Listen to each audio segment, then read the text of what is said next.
ስሜ መሐመድ አዋ ይባላል። ያው በእስልምና የእምነት ተቋም ውስጥ በእስልምና እምነት ውስጥ ያሉ ቤተሰቦች ውስጥ ነው የተወለድኩት። አምላካችን እግዚአብሔር ሁሉን በዓላማ ስለሆነ የሚፈጥረው እንግዲህ እግዚአብሔር በዓላማ ከእስልምና ቤተሰብ ነው እንድወለድ ያደረገው። ቤተሰቦቼ ለየብቻ ትዳር ነበራቸው መጀመሪያ እና እናቴ የወለደች ወንድ ልጅ እና አንድ ሴት ልጅ አለች። አባቴ ደግሞ ከሌላ የወለዳ ሴት ልጅ ነበረች። በመሀል የሁለቱም ልጆች ሞቱ።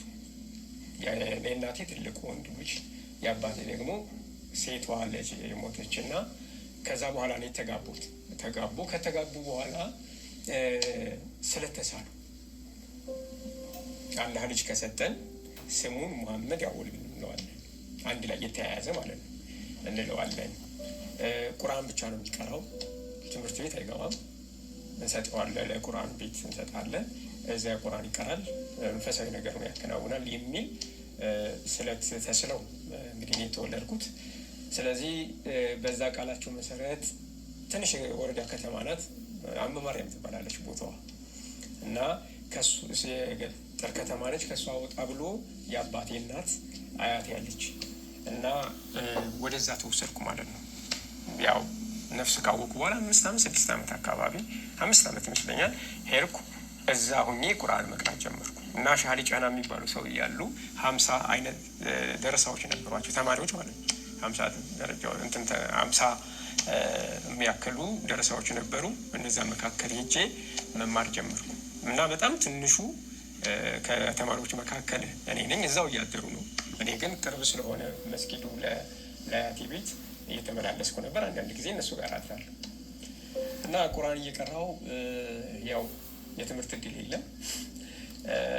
እስከ 9 ዓመቴ ድረስ ትምህርት ቤት አልገባሁም ማለት ነው። ስለዚህ ያንን ቃል ኪዳን የገቡትን በዛ መንገድ ለመፈጸም አደረጉ እና በአጋጣሚ ብያለሁ፣ ሰይጣን የራሱ ሀሳብ አለው፣ እግዚአብሔር ደግሞ የራሱ ሀሳብ አለው እና እግዚአብሔር የራሱን ሀሳብ በራሱ መንገድ ስለሚያስኬድ እኔ እዛ ውስጥ ሆኜ ታመምኩ። የታመምኩት ችፌ ይባላል። ይሄ እዚህ ሰውነቴ ላይ የቆሰለ ቁስለት ነው እና የሚያሳክክ ነው። በጣም ብዙ እንትኖች ቁስሎች አሉት፣ ያማል ምናምን። ከዛ እስከሚሻለው ድረስ ለምን እኛ ጋር አይመጣም ተብሎ እናትና አባቴ ጋር ወደዛች የገጠር ከተማ ተመለስኩ ማለት ነው። 9ኛ ዓመቴ አካባቢ ማለት ነው። ከዛ ለምን ትምህርት ቤት ለቁርአኑ ያግዘዋል፣ ለምን ትምህርት ቤት አይገባም የሚል ሀሳብ ተነሳ ማለት ነው። የመጣው መስከረም አካባቢ ነበር። ሄድኩ፣ ተመዘገብኩ እና አመቱን ሙሉ ቁስሉም አልተሻለኝም ነበር። ግን ሰኔ ላይ የደረጃ ተማሪ ሆኜ ተሸለምኩ ማለት ነው እና ተማሪዎች እንግዲህ እዛ አካባቢ ላይ ብዙ ጎበዝ ተማሪ አታገኙ። በቁጥር ትንሽ ነው፣ በኋላ ላይ እናወራበታለን። በእኛ ጊዜ አንድ ሴት ልጅ እና እኔ ነው ውጤት ያመጣ ነው ከዛች ከተማ እና በጣም ተደስተዋል መምህራኖቹ፣ ተማሪዎቹ።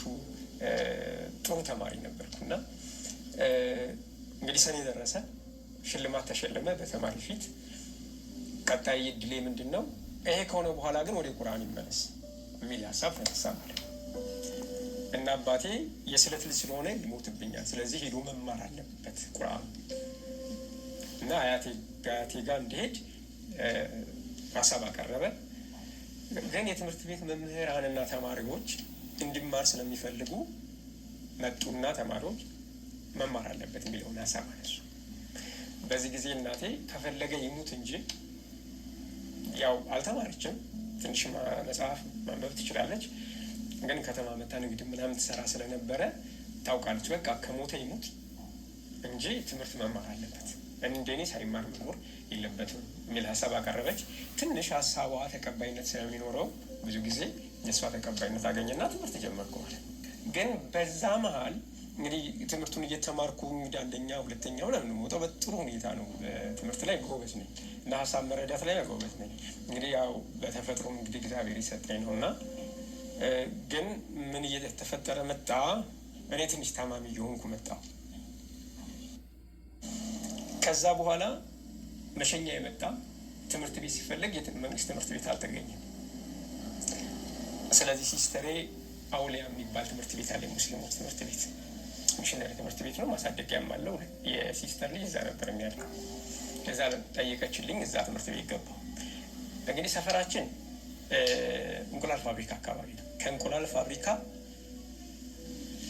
ውንጌትን አልፈ ነው አውሊያ ትምህርት ቤት ያለው። በእግሬ እየሄድኩ ነው የምማረው ስመጣ ሲሄድ እዚህ ሆኖ ማለት ነው። እና እዚህ ደግሞ ትንሽ ሲስተሬ ኃይለኛ ነገር ናት በባህሪዋ እና ሲመጣባት ያው የሆነ ነገር ትናገራለች። ውጭ የምማድርበት ሰዓት አለ መከራው። ከዛ በለጠ። በዛን ጊዜ በሰዋዊ እኔ መንፈሳዊ ነገር ያን ያህል እግዚአብሔር ይለውጣል፣ እግዚአብሔር ይሰራል፣ እግዚአብሔር ታምር ያደርጋል የሚለው ሀሳብ ሳይሆን መውጫ መንገዴ ይቺ ትምህርት ናት ብዬ ነው የማስበው። ስለዚህ ስናደድ ራሱ ወደ መጽሐፍ ነው የሚለው ለማንበብ እና አዲስ አበባ ዩኒቨርሲቲ ደረሰኝ። አዲስ አበባ ዩኒቨርሲቲ ገባሁ እና አዲስ አበባ ዩኒቨርሲቲ ገባሁ። አዲስ አበባ ዩኒቨርሲቲ ከገባሁ በኋላ 300 ብር ነበረች ኮስት ሼሪንግ እና ያቺ 300 ብር ያው ታውቃለህ ምንም አትሆንም። እና በዛም ውስጥ በጣም በብዙ ችግር ውስጥ ነው የሚጥለው። አለቀቀኝ። ስለዚህ ካምፓስ ውስጥም ያውቁኛል። ወርቃለሁ፣ ፊት አደርጋለሁ፣ ወጣለሁ። ሴት ሰላም አልልም። እስልምናውንም በዛው ልክ ደግሞ እያከረርኩ መጣሁ። እስልምናውንም አከረርኩ። ከዛ በሽታውም እየጨመረ መጣ። ያው ስለምታመም ብዙ ጊዜ መጨረሻው ግን ትንሽ ከረር ያለ ህመማመም። ስለዚህ እናቴ ተደውልላትና እንዴት መጣ ተነገራት። ጠዋት ነው ትራንስፖርት ይዛ ጠዋት ነው የመጣችው። መጣች። ያው ተሻለኝ። በቦታው እሷ ታመመች ማለት እና እሷን ማስታመም ጀመር። ያው ስትሞት እጄ ላይ ነው የሞተችው። እንደዚህ ይዘናት ማለት ነው ወንድሜ፣ እንደዚህ ይዘናት ነው የሞተችው። እና ስትቀሰቀስብን ወንድሜ ቀሰቀሰች እኮ ምናምን ስለው ታናሼ ነው። እኔ ተደነጋገጥኩ። እሱ ለማስተካከል ሞከረ ማለት ነው። ደንግጠናል ሁላችንም። እዛ ነው የሞተችው። እና እዛ ስትሞት እናቴ ማለት ለእኔ ልንገርህ፣ እናቴ ማለት ለእኔ ስንፍናዬንም የምታውቅ ድካሜንም የምታውቅ ምግብ ተቀምጦ ምግብ አምጡ የሚል አይነት ሰው፣ ይሄ ግር ያለው ሰው፣ በስራም ሰነፍ የሆነ ምግብ ፈልጎ የማይበላ አይነት ነኝ። ለምሳሌ ምግብ ተቀምጦ ብላ ብለው ከሄዱ ሞሰብ ገብቶ አቅርቦ መብላትም አልችል እንደሆነ ታውቃለች። እና ልትሞት ስትል ቅዳሜ ቀን ነበር እና ልትሞት ስትል ምን ትላለች? የልጄን ነገር አደራ ትላለች። እንግዲህ 3 ነን። እኔን ነው እንደዚያ ያለችው። የልጄን ነገር አደራ፣ እሱ ምግብ አቅርቦ እንኳን መብላት አይችልም ትላለች።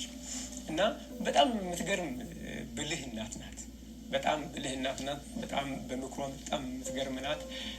ጓደኛ ስትይዝ ትለኛለች፣ ድካሙን አውቃ ነው። ድካሙን ካወቅክ በኋላ ድካሙን ለመቻል ነው መግባት ያለብህ። እና በጣም ብልህ ናት። በትምህርትም እንድማር ያደረገችኝ እሷ ናት። እና ሞተች። እና ምን አይነት ውስጥ ገባ? ተስፋ መቁረጥ ውስጥ ገባ። በህይወቴ መጠጥ ጠጥቼ አላውቅም ነበር።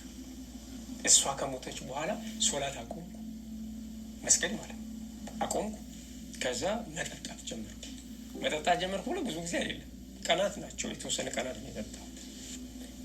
የሆነ ጨለማው ተገፎ ብርሃን ሊመጣ ሲል ጨለማው ትንሽ ከረር ይላል እና 6 ኪሎ ኬኔዲ ላይብረሪ እያነበብኩ እንዴት እንደሄድኩ ሌሊት 6 ሰዓት ማለት ነው ከላይብረሪ እንዴት እንደወጣሁ እሷ ቤት እንዴት እንደደረስኩ ሳላቅ እህቴ ቤት ሳንኳኳ ራሴን አገኘዋለሁ። መንገዱ አላስታውሰውም፣ አሁንም አላስታውሰውም። እንዴት እንደሄድኩ እንዴት እንደዛ እንደደረስኩ ዝም ብሎ መሄድ ነገር፣ በየጊዜው መውደቅ፣ በየጊዜው በቃ ተስፋ መቁረጥ፣ ግራ መጋባት፣ ማልቀስ ምናምን እንደዚህ ያለ ነገር ውስጥ ገባሁ እና ህመሙ በጣም እየጨመረ መጣ። እሱ ብቻ ሳይሆን ጥሩ ተማሪ ነኝ ብያል ነበር። ህመሙ እየበረታ ሲመጣ ትምህርቱም ላይ ክላስ መቅረት፣ መታመም ሲሆን የማልመረቅበት ሁኔታ ውስጥ ገባሁ።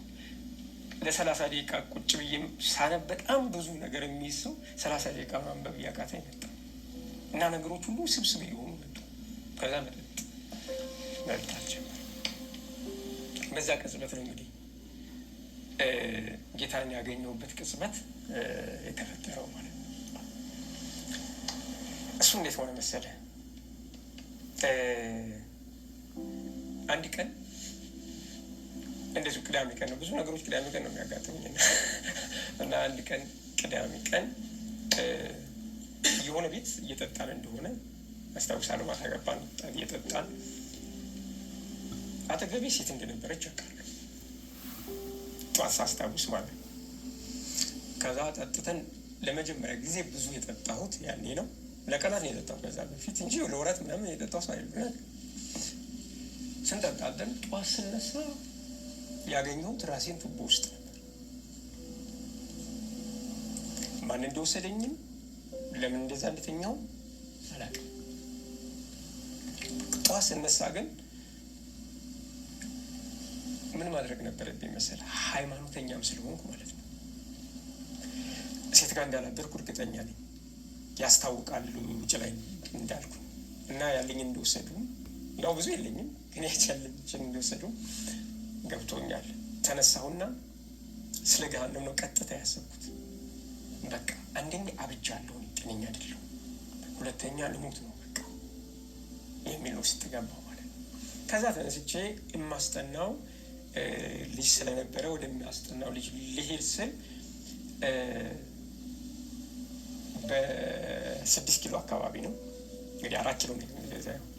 6 ኪሎ አካባቢ መጥቼ በርቀት የሆነ ራቁቱን የሆነ እብድ አየሁ እና አንድ ሰው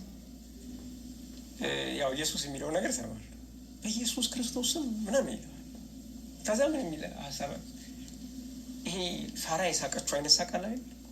እንደሱ አይነት ሳቅ ነው የሳቅኩት።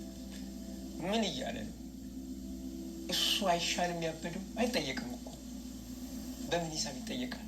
እኔ ነኝ ገሃነም የምገባ፣ ለምንድን ነው የሚያስቸግረው? ደግሞ ሊያድነው ነው እንደ ፍጡር ምናምን የሚል ሀሳብ በቃ እንዲህ እያደረኩ እጄ ታክሲ ውስጥ ገባሁ ማለት ነው።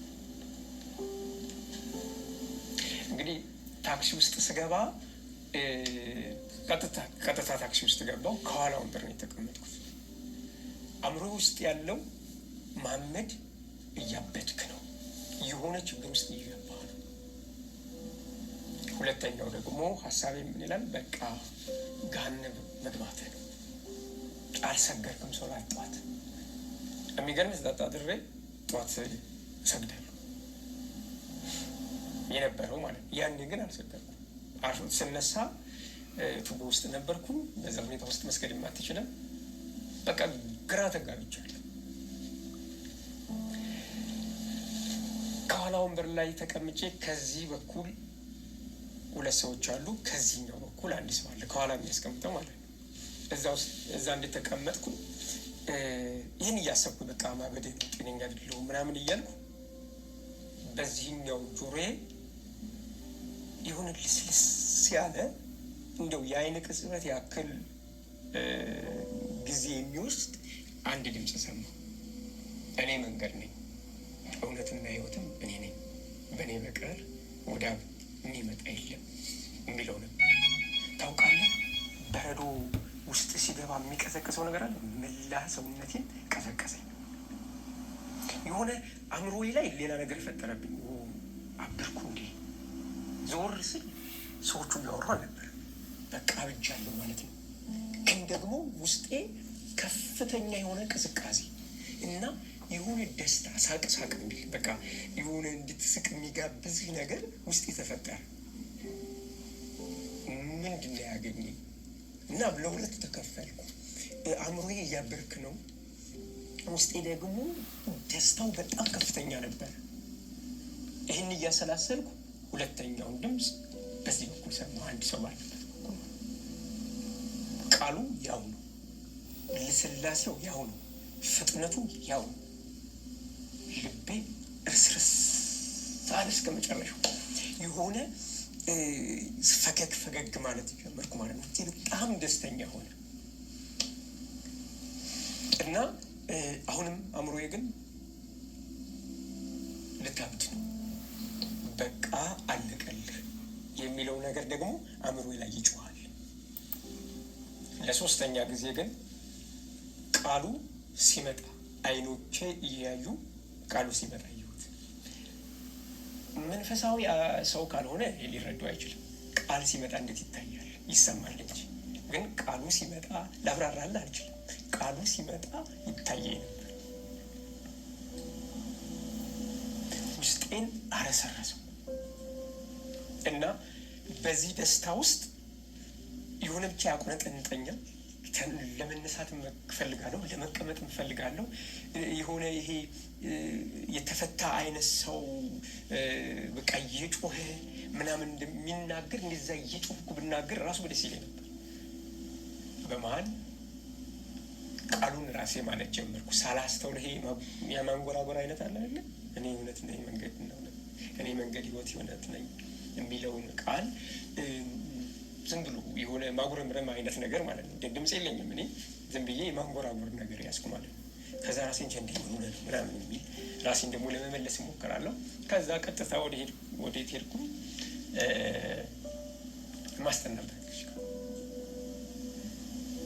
ማስጠናበት ልጅ ጋር ሄድኩ። እዛ ጋር ሲሄድ ማስጠናት ጀምሬ እየነገርኩት መሀል ላይ እኔ መንገድ ነኝ፣ እውነትና ህይወትም እኔ ነኝ፣ በእኔ በቀር ወዲያ አብ የለም የሚለውን ቃል አልኩት። ማለት እያንጎራጎርኩት አልነበረ አልኩት። አፌ ያበለጠኝ አመቢው አላውቅም፣ ክፉ አላውቀውም ጭራሹ ነው። ስለ ኢየሱስ ክርስቶስ ሲነገር እሰማለሁ፣ ምንም ጥያቄ የለውም። እሱን በኋላ ላይ አነሳዋለሁ ብዬ ነው እንጂ ጓደኛ ያለ አብሮኝ ማር የነበረ እና የሆነ ነገር ሲያወራ ሰማያው አላስወራውም እንጂ ሲያወራ ሰማለሁ። ግን ይሄኛውን ክፍል ነው ያላውቀው። ከዛ ይህንን በተፈጠረ ሰዓት ምን ሆነ ነው ማሜ ምን እያወራ ነው ምናምን አለ። በቃ ተው ብዬ ትቼ ሄድኩኝ፣ ወደ ቤት ሄድኩኝ። እንግዲህ ቅዳሜ ነው ብያለሁ እና ሄጄ ተኛሁ። 7 ጊዜ ሙሉ ነው የተነሳሁት ከምኝታዬ። ልክ ስነሳ እውነት፣ መንገድ፣ ህይወት እኔ ነኝ፣ በእኔ በቀር ወደ አብ የሚመጣ የለም የሚለውን ቃል በአንድ ቤት እየተናገርኩ ነበር የምነሳው። በመጨረሻ ጠዋት ላይ በህይወቴ አድርጌው ማላቅ ወክ መውጣት ነው ጠዋት። ስለዚህ ቤት ምናምን ረባበሸኝ፣ አልተመቸኝ ምናምን ወጣሁ፣ ወክ ማድረግ ጀመርኩ ማለት ነው። አይ ቲንክ 4 ሰዓት አካባቢ ምናምን ይሆናል ወክ እያደረግኩ። ቸርቹ አሁን የት እንዳለ እንኳን ራሱ አላስታውስም። እና የሆነ እያለፍኩ እያለ የሆነ ቸርች ነው፣ መድረኩ እንደዚህ ነው። ከዛ በዚህ በኩል ፎቅ ነገር እንዳለ ነው፣ በዚህ ፊት ለፊት መድረኩ አለ። መድረኩ ላይ የሚሰብክ ሰው እንዳለ አስታውሳለሁ። መንገዱን እያለፍኩ ጫጫታ ሰማሁ እና ጫጫታ አለ፣ ልልታ አለ ምናምን እንደዚህ አይነት ነገር አለና ለምን አልገባም ብዬ አላያቸውም ብዬ ስገባ የቆሙ ሰዎች አሉ። ከቆሙ ጀርባ ቆምኩ። መድረኩ ላይ ሰው እየሰበከ እንደሆነ አውቃለሁ። እና እዛች እንትኗ ላይ ፎቋ ላይ አሁን ልሳን እንደሆነ አውቃለሁ፣ በሆነ ቋንቋ የሚናገሩ አሉ። ከዛ አየኋቸው ለ እነዚህ ናቸው ጴንጤዎች ማለት ነው ብዬ ሳኩ። ይሄ የሳር አይነት ሳቅ ነው የሳቁት። አይ ፍጡር እያመለኩ አይነት ነገር ማለት ነው። በጣም የሆነ የሹፈት አይነት ሳቅ ስቄ የተወሰነ ደቂቃዎች ቆም ያለው እዛ። ነገር ግን ሰባኪው ምን እንዳለ አንድ ቃል እንኳን አልሰማሁም። አንድ ቃል አልሰማሁም። እየሰበከ እንደሆነ ብቻ ነው የማስታውሰው። ነገር ግን ከቸርቹ አንድ ግሬ ሳወጣ ግን አንድ ድምፅ ከመድረኩ ሰማሁ። ከሰውዬው ለምን እንዳለ ከምን ተነስቶ እንዳለ አላስታውስም። በእውነት ውስጥ ያለች እውነት የሚል ድምፅ ሰማሁ ማለት ነው። ከወጣሁ በኋላ እንዴት ልቀቀኝ ነገር ባሰላስለው ባወጣው ባወርደው ግልጽ አይደለም ለኔ። ግን ከውስጥ ይልቃለች። በእውነት ውስጥ እውነት አለች። ምንድን ነው በእውነት ውስጥ እውነት ያለው ምን ማለት ነው? ቀኑን ሙሉ ከውስጤ ሊወጣ አልቻለም። በነገራችን ላይ መጽሐፌ ስለ እውነቱ ይላል ሁለተኛው መጽሐፌ። ከዛ ነው የሚንጩ የጻፍኩት መጽሐፍ እና እውነትን እናገራለን። ትክክለኛ እውነት ግን ኢየሱስ ነው። ስለዚህ ስለ እውነቱን ያልኩት ለካ በእውነት ውስጥ እውነት ሲባል ስለ ክርስቶስ ነበረ፣ ፐርሰን ነበረ እሱ ነበር ያላወቅኩት። ስለዚህ ኢየሱስን እየነገረኝ ነበር። በዚህ መሀል ሆኜ ነው እንግዲህ ጓደኛዬን አንድ ቀን እንግዲህ የ3ኛ ዓመት ተማሪ መጨረሻ አካባቢ ላይ ነው፣ ፈተና ነበር። ያው ይጥለኛል፣ ተስፋ ቆርጫለሁ ምናምን። ባይሆን ቪዲዮዎች ቤቶች ምናምን ገባና ፊልም ምናምን ነገር ያለው እዚህ አዲስ አበባ ያለው ያንንም ውስጥ ያለውን ጩኸት ለማስቀረት ነው ማድረግ። የመጨረሻ ፈተና ነበረችን ኮርስ፣ የመጨረሻ ፈተና ነው የነበረችን። ያችን ፈተና ለመፈተን 7 ሰዓት ላይ ፈተና ነው። እኔ ግን ወደ ካምፓስ ይሄ ሃንዳውት ኮፒ ለማድረግ የሄድኩት 6 ሰዓት ነው እና በር ላይ ስደርስ ፕሮቴስታንት አብሮኝ የሚማር ፕሮቴስታንት ጓደኛ አለ። እሱ ሲወጣ እኔ ስገባ አገኘሁት። እንደሚያመኝ ያውቃል፣ ተስፋ እንደምቆርጥም ያለብኝም ሁኔታ ያውቃል። ማሚ የት ልትሄድ ነው ሲለኝ ሃንዳውት ኮፒ ላደርግ ገና አለኝ። አዎ አይዞህ ና አለኝ እና 6 ኪሎ ማደያ ያለች፣ ከማደያ ጎን የፕሮቴስታንት ምግብ ቤት ነበረች። አሁን ትኖር አትኖር እርግጠኛ የለውም። እዛ እንብላ ብሎ ወሰደኝ ማለት እና ሲወስደኝ እሺ አልኩት።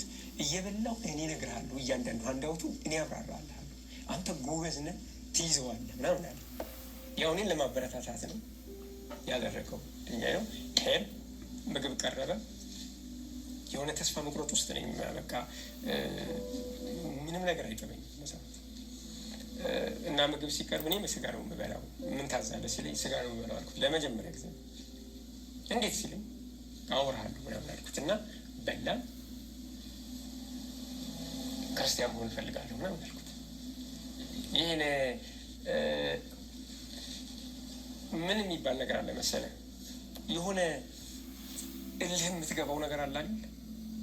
እና በውስጤ 2 ሀሳቦች መጡልኝ እሱን ሳወራው። አንደኛ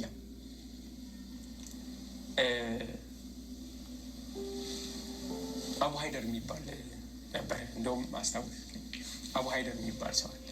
አቡ ሀይደር ማለት በእስልምና ጉዳይ ላይ ታዋቂ ነው፣ ንጽጽር ላይ ነው የሚሰራው እና ከዛ በፊት ስለ ክርስትና ትንሽ የሰማሁበት ቦታ ልነግርህ ነው በዛው። እና ይሄ አቡ ሀይደር የሚባለው ንጽጽር ይሰራል። መጽሐፍ ቅዱስ ላይ የሚጋጩ ኢየሱስ ፍጡር መሆኑን የሚናገሩ የሚሉ ሀሳቦችን ያነሳል።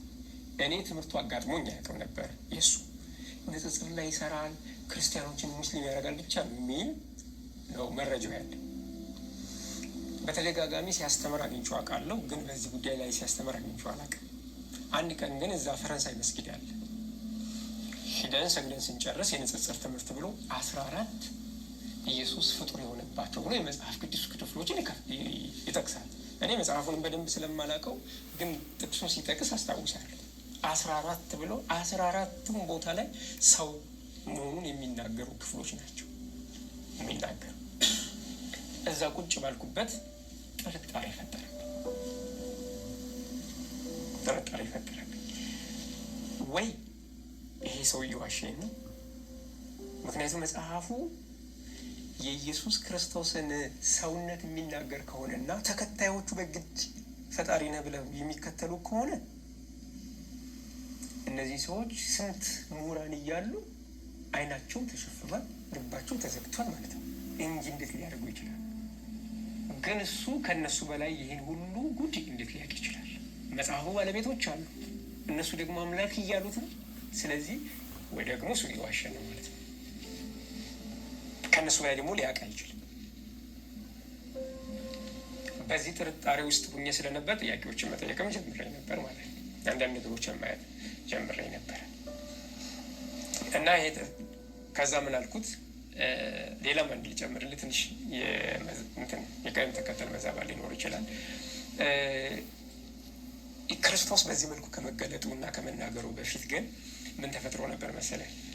ከአንድ ቀን ከሲስተር ቤት ወደ 6 ኪሎ ዩኒቨርሲቲ ስመጣ አፍንጮ በር ጋር ስደርስ አንድ ነገር ተፈጠረ። መንገድ እየመጣሁ እያለ በድንገት ፍርሃት ወረረ። ያ ፍርሃት ምንድን ነው? አሁን ብሞት የት ነው የምገባው? ገሃነም ነው ገነት ነው የምገባው? እና ሰውነቴ ሲንቀጠቀጥ ይታወቀኛል። በቃ ፍርሃት ላይ መቆሙም ራሱ አቃተኝ። እንግዲህ ተፈጠረው። ከዛ እንደዚህ ያልኩኝ፣ አላህ አሁን መሞት ወዴት ነው የሚሄደው? አንተ ልትነግረኝ ይገባል ብዬ ዱዓ አደረኩኝ ማለት ነው። ደጋግሜ ብጠይቀው መልስ የለም። ከዛ በውስጥ ምን ተፈጠረ? የማይናገረው ስለማይሰማ ነው። የሚለው ሀሳብ እኔ ውስጥ ተፈጠረ ማለት ነው። ግን ይቺ ጥርጣሬ ደግሞ በእስልምና ጥርጣሬ እንደ ክህደት ነው የሚቆጠረው። ስለዚህ ተውበት ማድረግ አለብን እና እዚህ መሀል ውስጥ እዚህ ግራ መጋባት ውስጥ ነበርኩኝ። እንግዲህ ይሄ መጠጥ ከመጠጣቴ በፊት መጠጥ ከመጀመሬ በፊት ማዘሬ እንደሞተች አካባቢ ማለት ይሄ ተፈጠረ።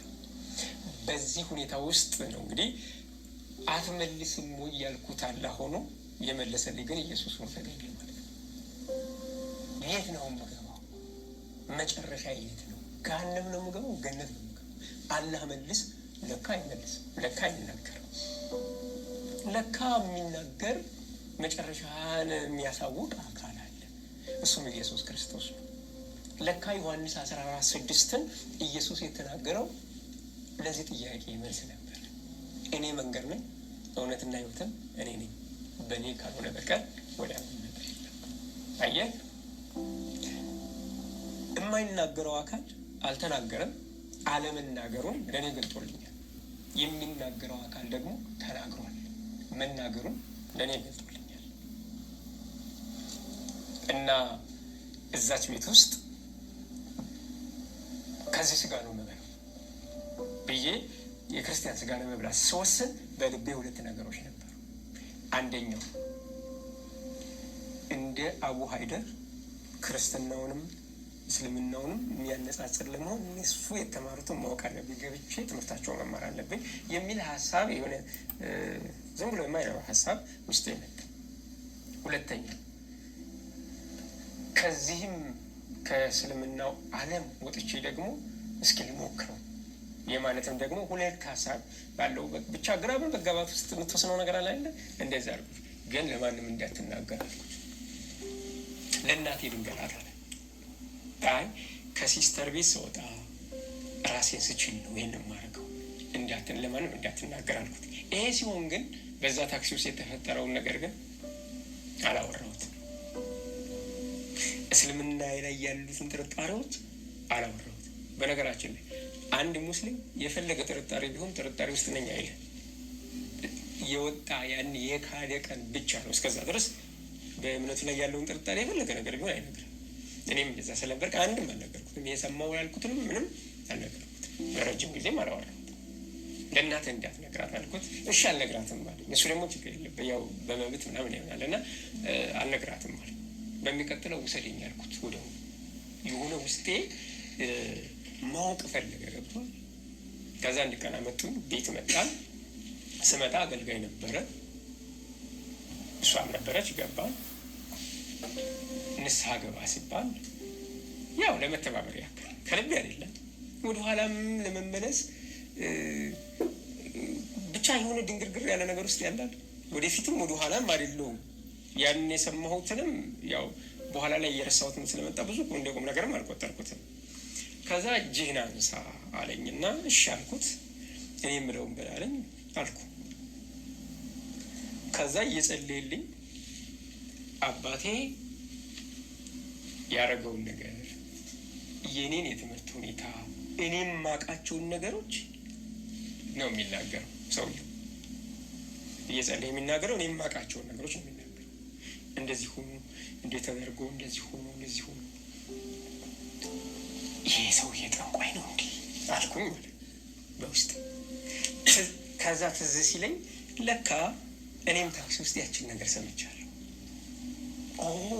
ስለዚህ እኔ እንደሰማሁት ድምፅ ይሄ ሰውዬ ሰምቷል ማለት ነው የሚል በልቤ ውስጥ ነበር። ስለዚህ እንደማግዘው እያስብኩ ነው እጄን ያነሳሁት። በቃ እንዲህ በል ሲለኝ ከልቤ ለማለት ነው። እና በዚህ መንገድ ንስሐ ገባሁ ማለት ነው። Zero sugar and 0 carbs. Meet natural flavor. Neutral. Refreshingly simple. ንስሐ ገባሁ ማለት ግን ኢየሱስ ክርስቶስ አምላክ መሆኑን አምኛለሁ ማለት ግን አይደለም። ለእኔ ኢየሱስን አምላክ ማድረግ በጣም ከባድ ነበር። እኔ ዛሬ ተራራውንም ወንዙንም ሰማዩንም ምድሩንም ሰውን ሁሉ ከርብ ብትለኝ ይቀለኛል ኢየሱስ አምላክ አይደለም ከምል ማለት ነው። ያኔ ግን ለእኔ ኢየሱስ አምላክ ነው ማለት በጣም ከባድ ነበር። ለዛ ነው ንስሐ ገባሁ ማለት ኢየሱስ አምላክ ነው የሚለውን ተቀበልኩ ማለት አይደለም ያልኩ። ከዛ ምን ተፈጠረ? ከዚህ በኋላ ነው እንግዲህ ተአምራትን እንደ ጉድ የሚመጣው ማለት ነው። የእግዚአብሔር አሰራር በጣም በሚገርም ሁኔታ ነው ከዚህ በኋላ የሚመጣው። ከዛ ቤት ሄድኩ። ቤት ስገባ ጫማዬን ሳላወልቅ አሰላሙ አለይኩም ሳልል ዘው ብዬ ገባሁ። ሲስተር ለምን ስትለኝ አመለጠኝ ካፌ አላምንበትም። ነገሩ እዚህ ጋር ነው የሚጀምረው። አላምንበትም ያን ብያት ሄጄ ከነጫማዬ ገባሁና ተቀመጥኩ። እንግዲህ ከእህቴም የተሻልኩ ነው ቁርአን ላይ ከቤተሰቦቼ እኔ እንግዲህ ቁርአን የቀረሁት የተሻልኩ ባለው እኔ። ከዛ ለምን አለች። በቃ ማውራት አልፈልግም ምናምን አልኳት። አግሬሲቭ አይነት አነጋገር ማለት ነው። እንዳትመልስ እንዳትጠይቀኝ የሚያደርግ ኩስትር ምናምን በቃ እዚህ ምናምን እዚህም ችግሩን መከራውም ሁሉም ነገር አላት ትናገርኛ አይነት ነገር ስላት ዝም ማለች። ግን ይዛታለች። ኃይለኛ ናት ብያለሁ እና በጣም በጥንቃቄ የምትይዛት አይነት ናት። በጣም የዋህም ደግሞ በጣም አዛኝም ናት እና ይህን አልኩ። ከዛ ካምፓስ ሄድኩኝ። በሌላኛው ቀን ለካ ይሄ እሱ መሆን እፈልጋለሁ ያልኩትን አዋሂደርን ከክርስትናውም ከእስልምናውም እሱ ነው የሚያውቀው ተብሎ ስለሚታሰብ እሱን አዘጋጅታ ላገኝ ብላ ቀጠሮ ቀጥራ እኔን ሊያናግረኝ ካምፓስ ሆኜ ተደወለልኝ። ሲደወልልኝ ያ ጓደኛዬ ጋር ነበርኩ እና የሚረዱን ሰዎች ስማር ሰዎች እየረዱኝ ነበር የነበረው። ምክንያቱም የማርበት የለችም እሷም የላት። ይሄ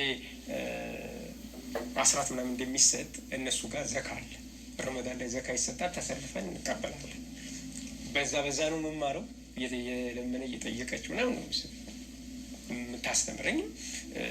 ለእኔም የግሌ ምንም ነገር የለም። ስለዚህ የሚረዱ ሰዎች አሉ፣ ከእነሱ ጋር አገናኝ አለች።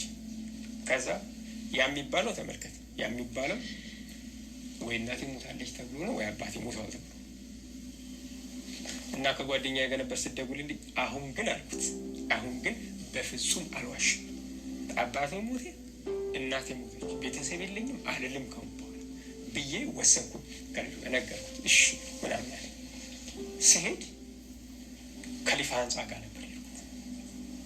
አሁንም ኢየሱስ ክርስቶስ አምላክ መሆኑን አላመንኩም። ለምን ካልከኝ እኔ ስለ ኢየሱስ ክርስቶስ አምላክነት ማብራሪያ አልተሰጠኝም። ግን የሆነ ደስታ ውስጥ ገብቻለሁ። የሆነ ተናገረኝ አካል አለ። የሆነ እንደሚረዳኝም እያሰብኩ ያለሁት ተስፋ አለሁ። ከዛ ስሄድ ከሊፋ ህንፃ ጋር ከሰዎች ጋር እያወራ ነበር። የት ነው መጣሽ ስላት፣ ያው እሱ እስልምናውንም ክርስትናውንም ስለሚያውቅ እሱ ጋር ላገናኝ ነው እንዲነግርህ ፈልጌ ነው እንጂ ዋሽቼ ነው አለች። ተቀመጥ። ቁጣ ሞላኝ። በቃ ተቆጣ። መሀል ላይ ሂጅና ጥሪውና እናውራ ስትለው ስታዩ ትፈራዋለች። ገና ስታዩ ነው የምትፈራው። ከዛ እኔ እፈራዋለሁ ምናምን ስትል እኔም እኮ እፈራዋለሁ። በዛ ሰዓት የሆነ አክብሮት ምናምን አለ። ብድግ አልኩ ያለ ፍርሃት። የሆነ ውስጤ የድፍረት ነገር ሲያገኘኝ ታወቀ። በቃ የድፍረት ነገር ውስጤ ሲሞላ ሄድኩና እንፈልግሃለን አንተ ቀጥረን የመጣ ምናምን አልኩት። በዛ መልክ መሆን አኩሷል። መጣ፣ ተቀመጥ። ለምን እንደመጣ ታውቃለህ ወይ ሲለኝ አይ አላውቅም ምናምን አልኩት። ከዛ እሷ ነግራኝ ነበር ግን አላውቅም አልኩት። አላውቅም ለምን እንደመጣው። እንዴት በእስልምና አላምንም አልክ ሲል ብቻ ይሁን አቅም ውስጥ ሲመጣ ይታወቀኛል። አሁንም ክርስቲያን የሆነ ነው የሚያምነው ይሄን ንግግር። መጽሐፍ ቅዱስ እንዲህ ይላል፣ አንተ በዚህ ታምናለህ ወይ ሲል እኔ እኮ መጽሐፉን አላነበብኩት። መጽሐፍ ቅዱስ እንዲህ ይላል ብዬ ስጠቅስ መጽሐፍ ቅዱስ ላይ ያለ ጥቅስ ነበር የምጠቅሰው። እዚህ ዓለም ላይ ያለውም አይመስለኝም። የሆነ ብዥታ ውስጥ ያለው ነው የሚመስለኝ። ግን ከአንደበት የሚወጣው ቃል በሙሉ የመጽሐፍ ቅዱስ ክፍል ነበር። ረጅም ዓመት መጽሐፍ ቅዱስን የሚያውቅ ሰው እንጂ በቅጽበት የሚናገር አይነት ሰው አይደለም። ታውቃለህ፣ ድምፁ የሚመጣው የቃሉ ድምፅ ውስጥ ይመጣል። ከዛ ነገሩ ሲጠይቀኝ መልስለታል። ስለ ስላሴ እንኳን እንደዚህ ብሎ መልሶልኝ አያውቅም እኮ ሰው ምናምን አለ።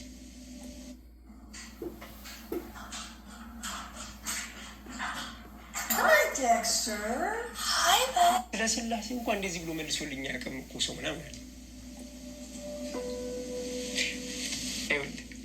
ከዛ ምን አልኩ መሰለህ? እኔ ኢየሱስን እወደዋለሁ፣ ክርስቲያን ሆኛለሁ። ይሄ መንፈሳዊ ነገሩ ብቻ ሳይሆን ለምን እንዳመጣችኝ ለምንድን የሚጠይቁኝ የሚልም እልህም አለ። አምንበታለሁ ምናምን አልኩት ማለት ነው። ይሄ ብዙ ጊዜ ክርስቲያን ሆኖ የቆየ ነው።